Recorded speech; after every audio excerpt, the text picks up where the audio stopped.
Walt Sieminski, leave the reserve binder on the desk. Those are HOA records, not neighborhood gossip. Walt Sieminski operated without oversight for nearly a decade as HOA president. The reserve fund his neighbors trusted him to protect is gone, and the contractor he kept paying was just his own mailbox.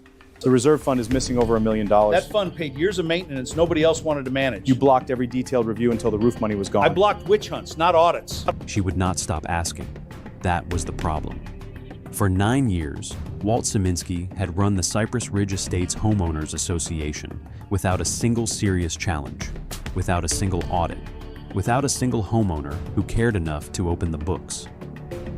Meredith Kowalski was a retired forensic accountant who moved into Unit 214 in the fall of 2022. She cared. Within 18 months, investigators would trace $1.14 million in homeowner dues into a maintenance contractor that had no employees, no office, and no mailing address other than a post office box in Palm Harbor, Florida. The same post office box Walt used for his own mail.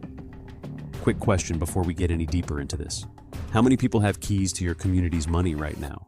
The board president, the treasurer, the property manager. Do you know their names? Do you know if anyone has ever checked their work? Drop your community's setup in the comments and let me know if you've ever asked to see the books. Subscribe if you're new here. We cover cases like this every single week. Walter Anthony Sieminski was born in April of 1958 in Toledo, Ohio, the second son of a millwright at the Champion Spark plug plant and a bookkeeper at a Catholic parish elementary school. His father worked the second shift for 31 years. His mother reconciled the tuition ledger every Friday afternoon at the rectory kitchen table, and Walt, from the age of 7, sat across from her, sharpening pencils and stacking envelopes. That is where he learned that money is quiet. That is where he learned that no one checks the person who volunteers. He graduated from Central Catholic High School in 1976, ranked 108 out of a class of 214. He was not remembered for anything in particular. He played junior varsity baseball for a season, dropped it, and joined the yearbook committee because it looked good on college applications.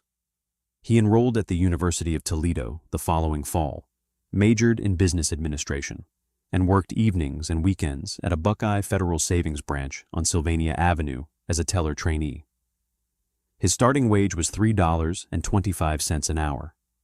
He graduated in 1980 with a degree that his father framed and hung in the hallway. He kept the job at Buckeye Federal, and within 18 months he had been promoted to loan processing. He was, by every account, adequate. His supervisor's evaluation from that period called him reliable, low error, and comfortable with routine paperwork. Nobody wrote that he was ambitious. Nobody wrote that he was creative. He was the person you handed a stack of forms to when you wanted them done by Friday and not thought about again.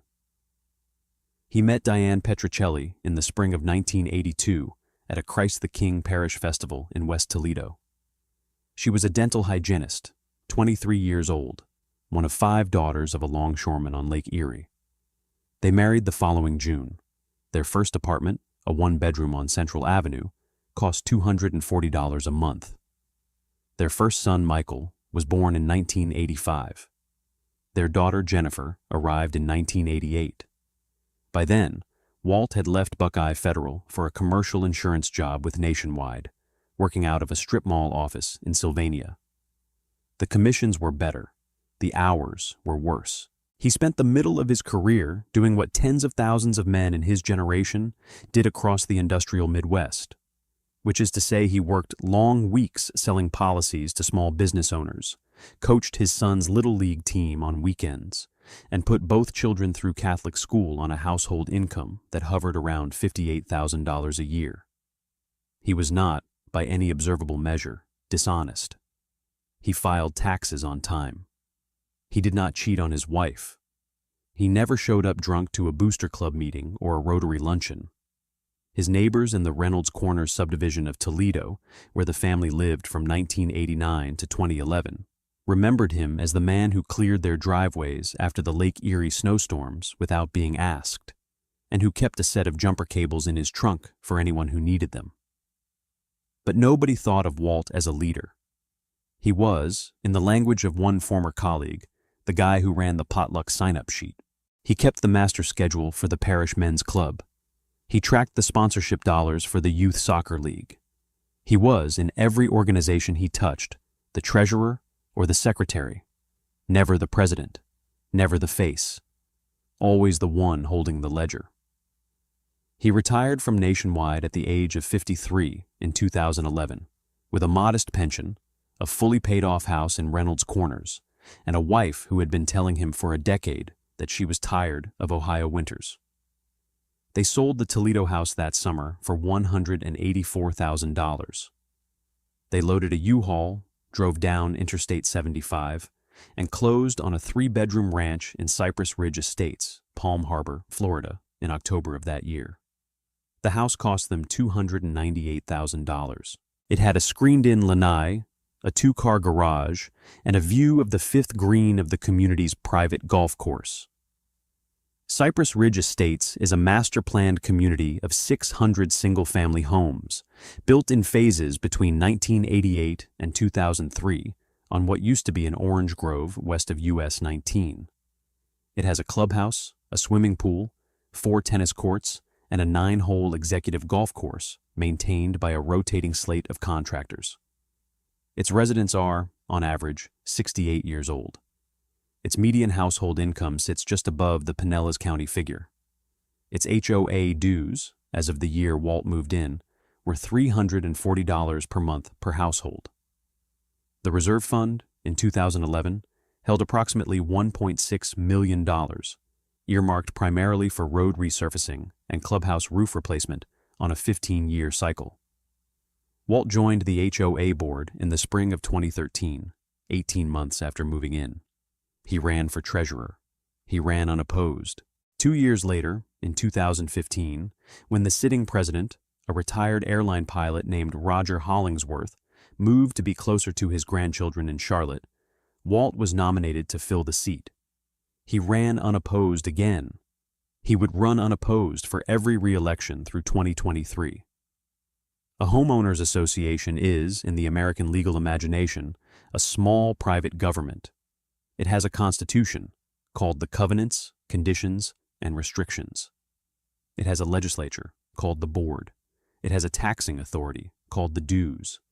And it has an enforcement mechanism called the Fine Schedule, which allows it to place liens on the homes of residents who fail to keep their hedges trimmed or their garage doors closed at night. Cypress Ridge Estates was governed by a 5-person volunteer board. The president, the vice president, the treasurer, the secretary, the at-large director. All 5 positions were unpaid. All 5 positions carried real financial authority. All 5 positions were, by community bylaws, subject to annual election. In practice, none of them were contested. Board meetings were held on the 2nd Tuesday of every month in the carpeted meeting room of the clubhouse at 7 in the evening. Attendance among the 600 homeowners averaged 11 people. The minutes were posted on a bulletin board in the clubhouse foyer, where nobody read them. The annual budget was mailed out every December in a 9-page packet that used a small font and no color coding. Homeowners were entitled, by Florida statute, to inspect the association's financial records upon written request. Between 2015 and 2023, the total number of written inspection requests filed at Cypress Ridge Estates was 2, both filed by the same homeowner, both quietly ignored. The president of the board held the ceremonial title, but in the Cypress Ridge structure, he also held the operational one. He signed checks. He approved contracts under $50,000 without a full board vote. He was the single point of contact with the property management company. He held the debit cards used for community expenses. He kept the master vendor list. He was the person the treasurer reported to, not the other way around. The treasurer during Walt's tenure was a 71-year-old retired postal supervisor named Harold Beamer. Harold had lived at Cypress Ridge since 2004. He agreed to serve as treasurer in 2016 because Walt asked him personally in Walt's kitchen over a glass of iced tea, and Harold could not think of a polite reason to say no. Harold's understanding of the role and this was later confirmed in his sworn deposition, was that he would attend the monthly meetings, read the reports Walt prepared, and sign whatever needed a second signature. He did not review the bank statements independently. He did not reconcile the vendor invoices against the actual work performed. He did not, at any point in the 6 years he served as treasurer, request access to the association's online banking portal.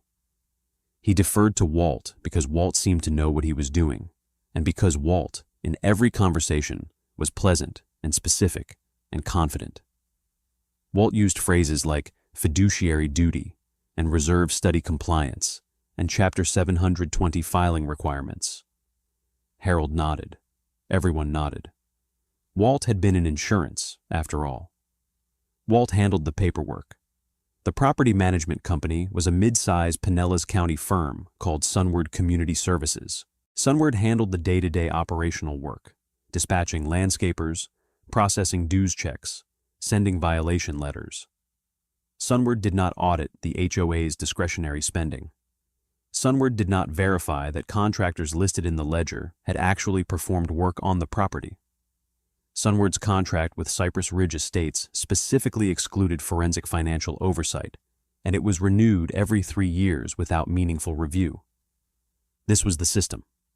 A part-time board, a deferential treasurer, an unengaged homeowner base, a management company scoped to logistics rather than accountability, and a single elected officer with signature authority, debit card access, and the exclusive right to onboard vendors. Every layer of the structure assumed the honesty of the layer above it. Nobody was assigned to check the top. Coastline Property Maintenance, LLC, was registered with the Florida Division of Corporations on March 14, 2016. The registered agent was a discount corporate services provider in Tallahassee that charges $99 a year and does not verify the business activities of its clients. The registered principal was listed as W.A. Simon. The mailing address was Post Office Box 4471, Palm Harbor, Florida 34682. Walter Anthony Sieminski held Post Office Box 4471 at the same postal annex on the same street in his own name. He had held it since 2012. The box cost him $96 a year. He paid in cash. Coastline Property Maintenance LLC had no website. It had no phone number listed with any Florida directory. It filed a single annual report with the state each spring, always exactly 1 week before the deadline, always signed by W.A. Simon in a looping cursive that matched, to a trained document examiner's eye, Walt Sieminski's signature on his own driver's license renewal from 2019. It had no employees. It had no payroll tax filings. It had no workers' compensation policy. It had no commercial insurance. It had no listing with the Better Business Bureau, no listing with Angie, no listing with Home Advisor, no reviews on Google, no reviews anywhere. What it had was a business checking account at a regional credit union, opened by Walt Sieminski in April of 2016, with a $200 cash deposit and a copy of the Florida LLC formation certificate. The first invoice from Coastline Property Maintenance to Cypress Ridge Estates was dated May 3, 2016. It billed the HOA $7,260 for spring landscaping refresh, entrance sign area, phases 1 through 3. Walt approved the invoice himself, coded it against the landscaping line of the operating budget, and signed the check. The check cleared on May 9th. Harold Beamer countersigned it without asking who Coastline was. The following month, Coastline invoiced $4,800 for pool tile inspection and repair. The month after that, $11,200 for asphalt sealing, Phase 2 loop. The invoices arrived on Coastline letterhead that Walt had designed himself on a laptop in his home office, using a Microsoft Word template. Nobody at Cypress Ridge Estates could remember, when asked by investigators in 2024, seeing Coastline crews perform any of this work. The regular landscaping company, a Clearwater outfit called Palmetto Green, continued to service the property on its usual schedule. The pool tile that Coastline had allegedly inspected showed no signs of repair. The asphalt ceiling that coastline had allegedly performed in the summer of 2016 was actually performed by a subcontractor of Sunward on a separate invoice 3 months later. Between 2016 and 2023, Coastline Property Maintenance submitted 241 invoices to Cypress Ridge Estates. The total billed was $1,142,618. Every invoice was approved by Walt. Every check was countersigned by Harold. Every payment cleared the Coastline account within 72 hours and was, on average, transferred out to Walt's personal checking account within 6. The debit card layer sat on top of the shell contractor layer. Walt held 2 HOA debit cards, one for the operating account and one for the reserve account. He used them for gasoline, for restaurant meals, for a set of new golf clubs from a Palm Harbor pro shop, for 2 Caribbean cruises out of Port Tampa, for veterinarian bills for the Sieminski's Beagle, for a queen mattress from a Sam's Club in Clearwater, for the annual condo fee on a beach unit in Madeira Beach that he and Diane co-owned with Diane's sister, and for hundreds of smaller purchases coded on the monthly statements as landscaping supplies or pool chemicals or maintenance materials. The Madeira Beach condo, purchased in cash in the fall of 2018 for $182,000, was the single largest personal purchase traceable to the theft. The down payment came in the form of a wire from the Coastline account. The closing was handled by a title company in St. Petersburg that had no reason to question the source of funds. The escalation followed a specific rhythm. In year 1, Coastline billed $94,000. In year 2, $128,000. In year 3, $146,000. By year 6, the annual take was over $200,000. The reserve fund, which had held $1.6 million when Walt joined the board, was down to $270,000 by the fall of 2023. There were signs. There are always signs. Walt paid off his mortgage in 2019, 11 years ahead of schedule. He replaced Diane's 2008 Honda Civic with a new Lexus RX in 2020. He and Diane traveled to Italy for their 40th anniversary in the summer of 2022, staying at hotels a retired insurance salesman on a nationwide pension does not typically afford. Their son Michael, visiting from Ohio for Thanksgiving that year, made a joke at the dinner table about Dad's HOA money, and everyone laughed, including Walt, and Diane changed the subject. The signs were visible. Nobody at Cypress Ridge Estates was looking. The people who lived close enough to Walt to see them were his family, and his family did not want to know. We're about to get into how this finally unraveled, and I want to say something before we do. If you live in an HOA or a condo association or any private community with a board and a reserve fund, please share this video with whoever pays the dues in your household. Stories like this do not get the coverage they deserve. Subscribe if you want to see more of them. The next part of this is where it all falls apart. In September of 2023, the roof on the Cypress Ridge Estates clubhouse began leaking during a tropical storm that dumped 9 inches of rain on Pinellas County in 48 hours. The damage was cosmetic in the meeting room, structural over the pool equipment closet, and severe in the aerobic studio, where a section of ceiling drywall collapsed onto a treadmill. An emergency board meeting was called on the 3rd Tuesday of September. Walt presided. He told the assembled board and the 22 homeowners in attendance, which was the largest turnout in 6 years, that the clubhouse roof had been on the reserve replacement schedule for 2025, that the current damage had accelerated the timeline, and that a full replacement quote from a licensed roofing contractor had come in at $780,000. He then told them that the reserve fund did not have it. There was a pause in the room. Harold Bemmer, sitting to Walt's left, looked at his hands. The vice president, a retired dentist named Ken Alvarez, asked what the current reserve balance was. Walt said $270,000. Ken asked how that was possible. Walt said the fund had been drawn down over several years for various capital projects, and that a special assessment would be necessary to cover the shortfall. He proposed an assessment of $985 per household, payable in 3 installments over the following calendar year. The vote passed 4-1. Ken Alvarez voted against it. Meredith Kowalski was in the room that night. She lived at 214 Cypress Ridge Boulevard, a 3-bedroom villa she had purchased in October of 2022 after retiring from a 28-year career at Grant Thornton, where she had specialized in forensic accounting for federally indicted white-collar cases. She was 61 years old. She had heard the phrase drawn down over several years for various capital projects spoken in a specific tone before in the boardrooms of companies that were, 6 months later, in federal receivership. She raised her hand. She asked, politely, if she could see a detailed breakdown of the reserve fund expenditures over the previous 5 years, itemized by vendor, before the assessment vote was finalized. Walt said he would be happy to provide a summary at the next regular meeting. Meredith said she was asking for the detail, not the summary, and that Florida Statute 720.303 gave her the right to inspect the association's official records within 10 business days of a written request. She said she would file the written request the next morning. Walt smiled. Walt said that would not be a problem.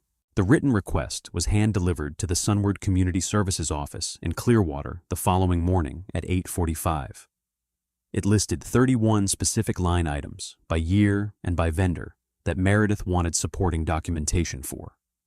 Coastline Property Maintenance LLC was line item 3. 10 business days passed. Sunward's response when it came was a 2-page letter on association letterhead, signed by Walt as board president, stating that the requested documentation was in the process of being compiled and that additional time would be required due to the voluminous nature of the request. The letter cited an obscure subsection of the statute that permitted extensions in unusual circumstances.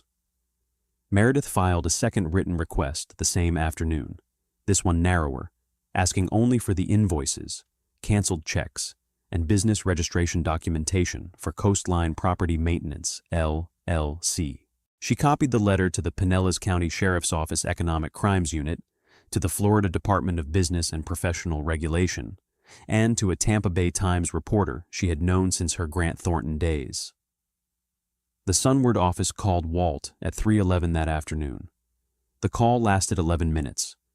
What was said on that call has never been established, because neither party recorded it, and the phone records show only the duration. The next morning, a Coastline Property Maintenance email address that had never once been used to communicate with the HOA suddenly generated a batch of 36 PDF invoices, backdated across 7 years, and emailed them to Sunward. The metadata on the PDFs showed they had all been created on the same laptop, in the same hour, that morning. The Pinellas County Sheriff's Office assigned the case to Detective Rachel Cordero of the Economic Crimes Unit on October 11th, 2023. Cordero had been with the unit for 9 years. Her previous case had involved a Clearwater attorney who had drained his trust account to pay off a gambling debt. She was, in the words of her supervisor, the person you give a case to when you want it worked, not just opened. She began with the post office box. A subpoena to the postal annex on Eastlake Road returned the rental agreement for Box 4471. The renter was Walter Anthony Sieminski. The rental had been continuous since 2012. The billing address for the box was the Sieminski residence at Cypress Ridge Estates. There was no separate box registered to Coastline Property Maintenance. There was no separate box registered to W.A. Simon.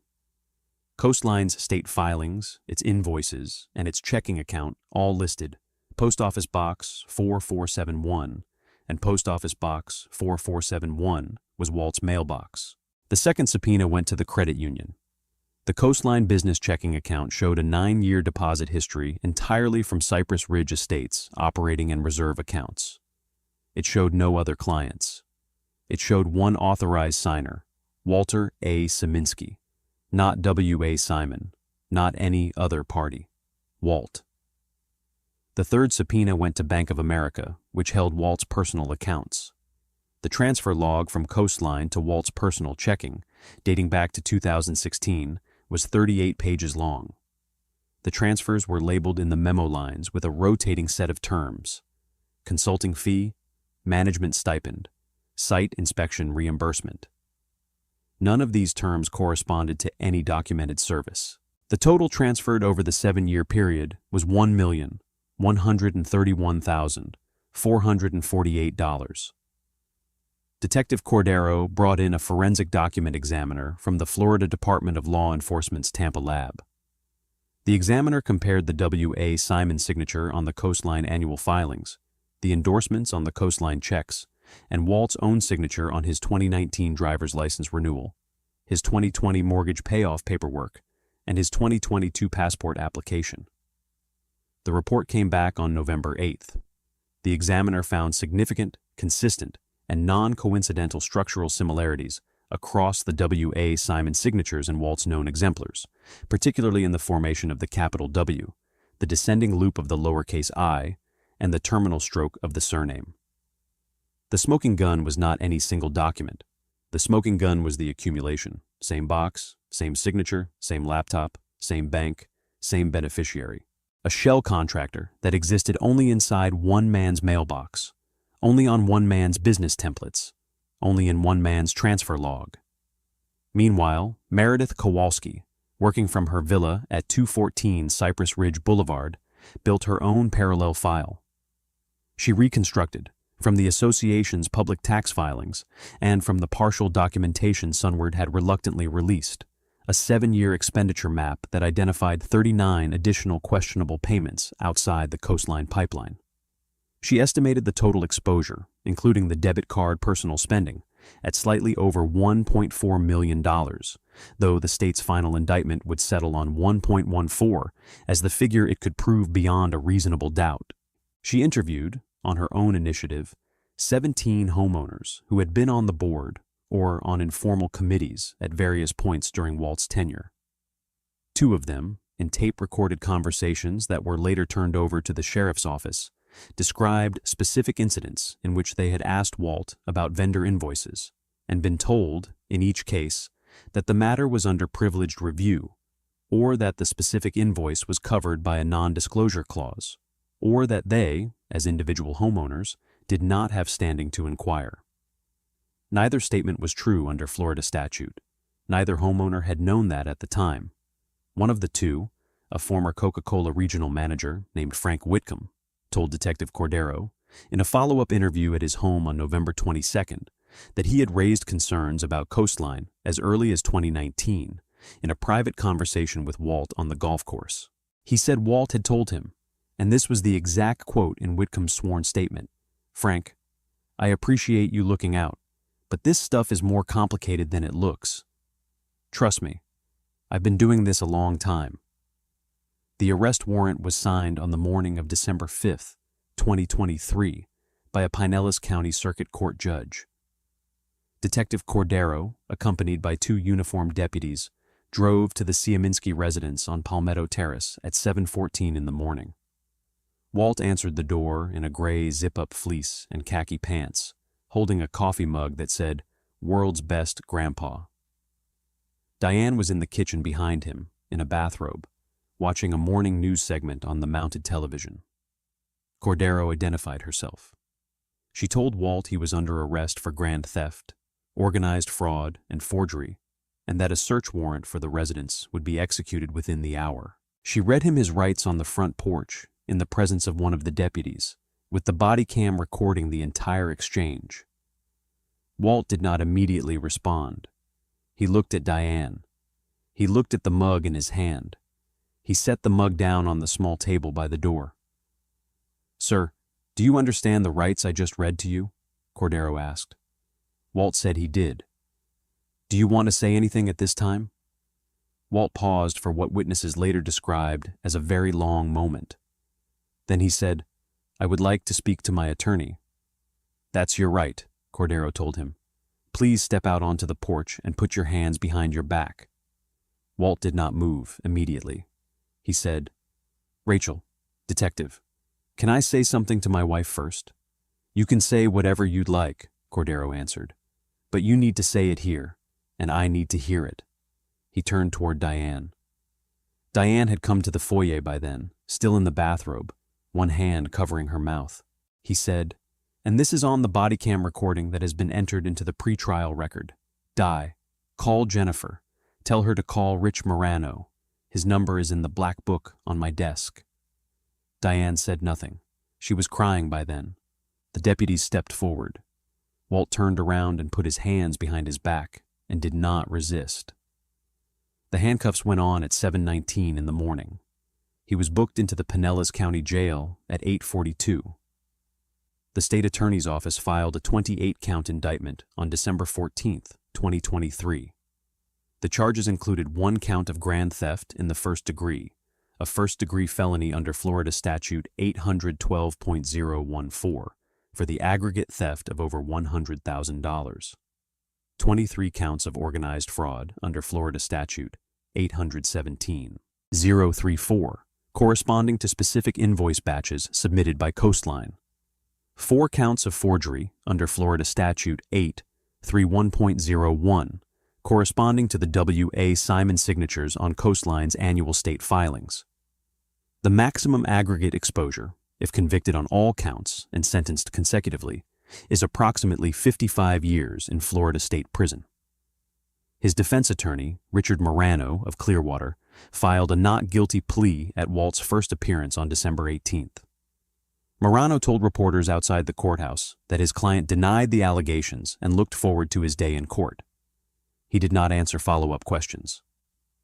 The Cypress Ridge Estates Board voted 5-0, with Walt's seat vacated, to remove him from the presidency on December 6th, 1 day after the arrest. Harold Beamer resigned as treasurer the same evening. In a written statement circulated to homeowners, Harold apologized for what he called his failure of due diligence and returned, from his own personal savings, the $3,200 in board-approved treasurer's expenses he had accepted over 6 years. He did not attend the December board meeting. He has not spoken publicly about the case since. The special assessment for the roof replacement, originally scheduled at $985 per household, was revised in January of 2024 to $2,240 per household, spread over 3 years, to cover both the roof shortfall and the anticipated cost of the forensic audit that the board commissioned from a Tampa PA firm. At the January homeowners meeting, attended by 312 residents, the largest turnout in the community's history, Meredith Kowalski was elected to the board as an at-large director. She has since introduced a set of governance reforms, including mandatory independent annual audits, dual signature authority on any expenditure over $1,000, and a public online vendor registry with verifiable business addresses. The case remains pending in Pinellas County Circuit Court. A pretrial hearing is scheduled for the spring of 2025. Walt Sieminski, released on $150,000 in bond secured by the Madeira Beach condo, currently resides with Diane at the Palmetto Terrace address, subject to a no-contact order that bars him from entering the Cypress Ridge clubhouse, the pool area, or the golf course. He walks the neighborhood in the early mornings. Neighbors have described the walks as long and silent. The Madeira Beach condo, the golf clubs, the Lexus, and the mattress from Sam's Club are all subject to civil forfeiture proceedings that the state attorney's office initiated in parallel with the criminal case. Frank Whitcomb, the former Coca-Cola manager who raised concerns about Coastline in 2019, was asked by a Tampa Bay Times reporter in February of 2024 what he wished he had done differently. He said, and this quote ran on the front page of the Metro section, "I wish I'd been the kind of neighbor who kept asking. I let it go because I liked the guy. That's on me. This case is still unfolding. But the case on the right-hand side of your screen went all the way to sentencing, and what that judge said in open court is something you will not forget."